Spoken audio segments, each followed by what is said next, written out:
Sa kasaysayan ng Mindanao, maraming bayani ang nakilala dahil sa kanilang tapang sa pakikipaglaban. Ngunit may isang pangalan na kakaiba, isang leader na gumamit ng talino at diplomasya para protektahan ang kanyang mga nasasakupan. Ito ang kuwento ni Datu Piang ng Maguindanao. Hindi siya basta-bastang dato na sumugod sa giyera. Sa halip, pinili niya ang daan ng pakikipag-usap. Ang kanyang stratehiya ay nagligtas ng maraming buhay at nagpanatili ng kapayapaan sa kanyang lupain sa gitna ng malalaking pagbabago at kaguluhan. Kilala si Datu Piang bilang isang leader na marunong makipaglaro sa politika. Sa panahong dumarating ang mga dayuhang mananakop, tulad ng mga Espanyol at Amerikano, alam niyang hindi palaging sa dahas makukuha ang kaligtasan. Ginamit niya ang kanyang galing sa pakikipagnegosasyon para makuha ang tiwala ng mga dayuhan. Dahil dito, naging kaalyado siya imbes na kaaway. Ang kanyang pamamaraan ay nagbigay daan sa kanya upang mapalakas ang kanyang kapangyarihan habang pinapanatili ang seguridad ng kanyang mga tao sa Cotabato. Ang kanyang buhay ay isang patunay na ang kapangyarihan ay hindi lamang nakukuha sa dulo ng espada. Ang tunay na lakas ay nasa kakayahang umunawa sa sitwasyon, makipag-ugnayan sa iba't ibang uri ng tao, at gumawa ng mga desisyon na para sa ikabubuti ng nakararami. Si Datu Piang ay isang halimbawa ng isang leader na nag-isip ng malayo. Hindi niya isinakripisyo ang kinabukasan ng kanyang mga tao para sa panandaliang tagumpay sa labanan. Pinili niya ang isang mas mahirap, ngunit mas pangmatagalang solusyon. Kaya naman, hanggang ngayon ang kuwento ni Datu Piang ay mahalaga. Ipinapakita nito na may iba't ibang paraan ng pagiging bayani. Ang kanyang pagiging diplomatiko ay isang aral na ang pakikipag-usap at pagkakasundo ay maaring maging mas epektibo kaysa sa walang katapusang digmaan. Sa mundong puno ng hindi pagkakaunawaan, ang pamana ni Datu Piang ay nagpapaalala sa atin ng kahalagahan ng talino, stratehiya at ang pagnanais na makamit ang kapayapaan para sa lahat. Si Datu Piang, na kilala rin bilang Amay Mingka, ay hindi ipinanganak na isang dugong bughaw. Ang kanyang ama ay isang Tsinong mangangalakal, at ang kanyang ina ay mula sa isang pamilya ng mga datu sa Maguindanao. Dahil sa kanyang pinagmulan, natuto siyang mamuhay sa dalawang magkaibang mundo. Natutunan niya ang sining ng pagnenegosyo mula sa kanyang ama at ang tradisyon at pamumuno ng mga Maguindanao mula sa kanyang ina.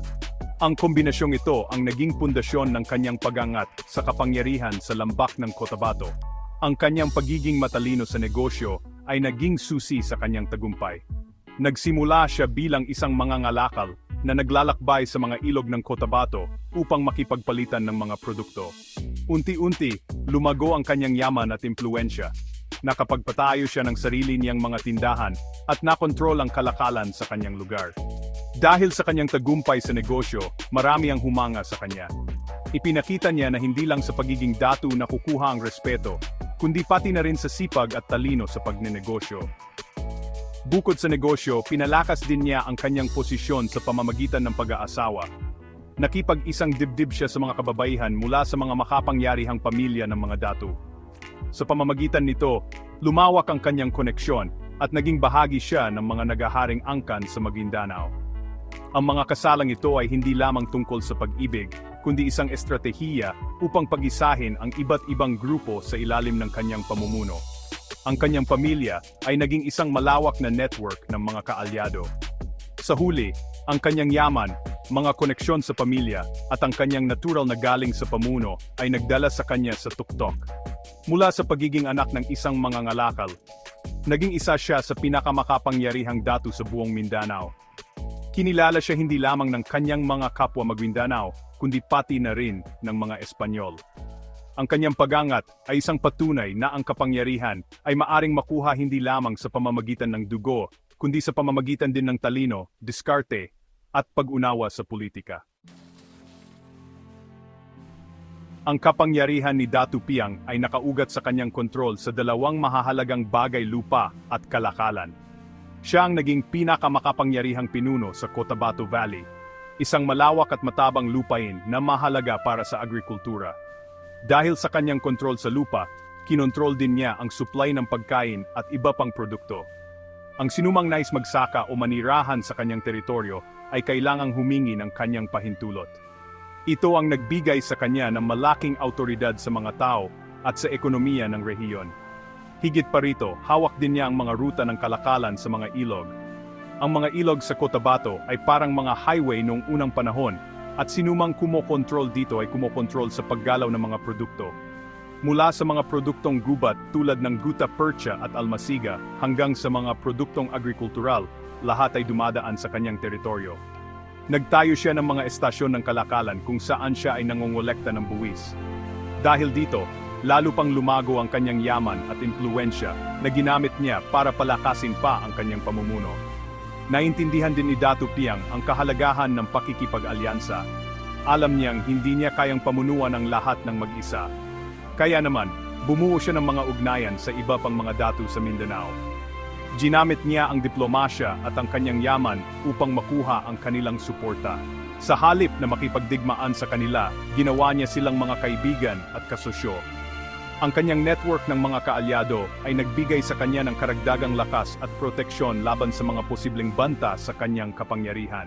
Dahil sa kanyang kapangyarihan sa lupa, kalakalan at mga alyansa, kinilala siya maging ng mga kolonyal na pamahalaan. Una ang mga Espanyol, at pagkatapos ay ang mga Amerikano.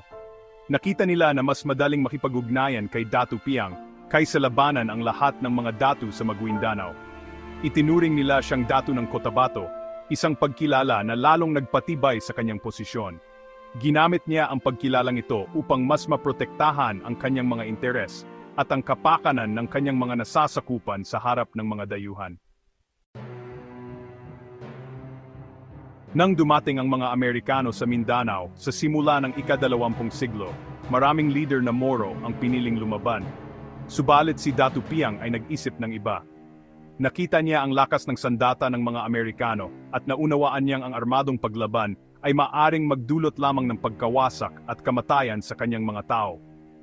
Kaya, sa halip na makipagdigmaan, pinili niya ang landas ng diplomasya. Lumapit siya sa mga Amerikano bilang isang kaibigan at kaalyado, isang desisyon na nagbago sa takbo ng kasaysayan sa Cotabato. Ang kanyang desisyon na makipagtulungan ay hindi nangangahulugang pagsuko. Ito ay isang matalinong stratehiya para sa kaligtasan. Sa pamamagitan ng pakikipag-ugnayan sa mga Amerikano, tiniyak ni Datu Piang na mapapanatili niya ang kanyang awtoridad at kapangyarihan sa kanyang teritoryo. Naging mahalagang tagapamagitan siya sa pagitan ng mga Amerikano at ng iba pang mga datu.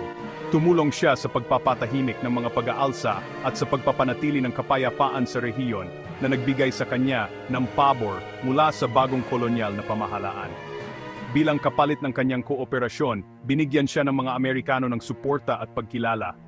Hinayaan siyang ipagpatuloy ang kanyang pamumuno sa kanyang mga nasasakupan, panatilihin ang kanyang kontrol sa lupa at kalakalan at isabuhay ang mga tradisyon ng Islam.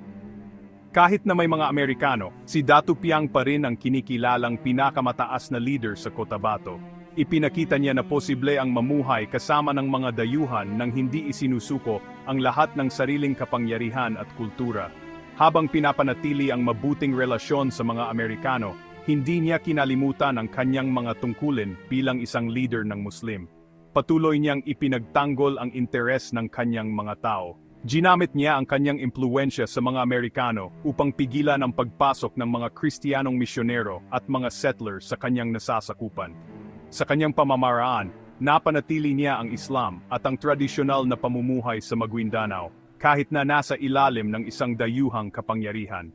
Ito ay isang testamento sa kanyang galing bilang isang diplomat. Ang pamana ni Datu Piang ay komplikado at pinag-uusapan pa rin hanggang ngayon. Para sa marami, siya ay isang bayani, isang matalinong leader na nagligtas sa kanyang mga tao mula sa tiyak na kapahamakan. Ang kanyang desisyon na yakapin ang diplomasya sa halip na digmaan ay nagpanatili ng kapayapaan sa Cotabato sa panahong maraming lugar sa Mindanao ang nalulunod sa dugo. Dahil sa kanya, nakaiwas ang Maguindanao sa malawakang pagkawasak na dinanas ng ibang mga sultanato. Ang kanyang pamumuno ay naging simbolo ng kaligtasan at praktikal na pag-iisip. Ngunit mayroon ding mga kritiko. Para sa ilan, ang kanyang pakikipagtulungan sa mga Amerikano ay isang anyo ng pagkakanulo. Sinasabi nila na sa halip na labanan ng mga mananakop, naging kasangkapan siya ng mga ito. Ikinakatuwiran nila na ang kanyang pagiging kaalyado ng mga Amerikano ay nagpahina sa pagkakaisa ng mga Moro laban sa kolonyalismo. Ang mga pananaw na ito ay nagpapakita na ang kasaysayan ay hindi laging itim at puti. Ang isang tao na bayani sa mata ng ilan ay maaring maging kontrabida sa mata ng iba. Anuman ang pananaw, hindi maikakaila ang kanyang malaking impluensya. Ang kanyang mga anak at apo ay naging mga prominenteng leader din sa politika ng Maguindanao at ng buong bansa. Ang angkan ng mga Piang kasama ang iba pang mga pamilyang pinamunuan niya ay patuloy na humuhubog sa politika ng rehiyon.